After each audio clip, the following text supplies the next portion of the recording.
রামিসার নৃশংস হত্যাকাণ্ডের রায় ঘোষিত হয়েছে। শরিয়া আইন মোতাবেক যদি রায় হতো তাহলে কি শাস্তি হতো?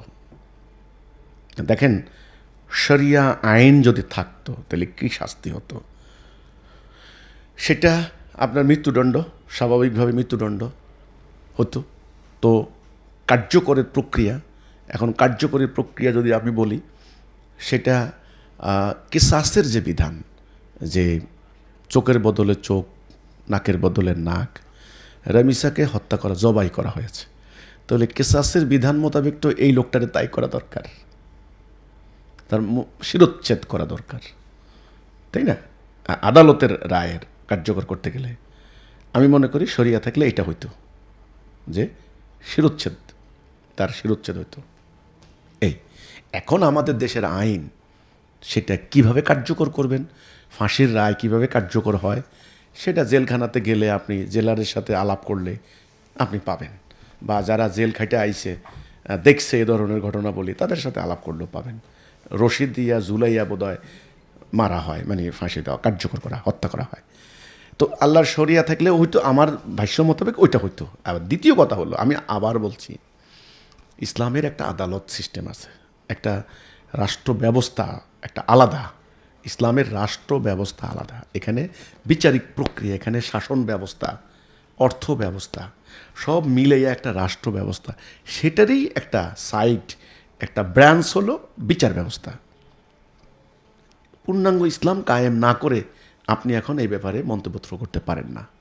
শুধু আমি এটুকু বলি, ইসলামের ব্যবস্থা থাকলে ঠিক ওর সাথে যে আচরণটা করা হয়েছে এ ধরনের হইতো।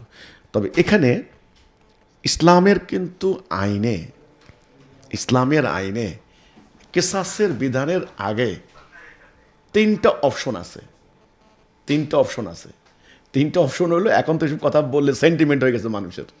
তিনটা অপশন হলো, এক নাম্বার, এই যে যারা হত্যাকারী তাদেরকে ক্ষমা করবা কিনা, হ্যাঁ, ধরেন এই লোকটার ক্ষমার প্রশ্নই আসে না।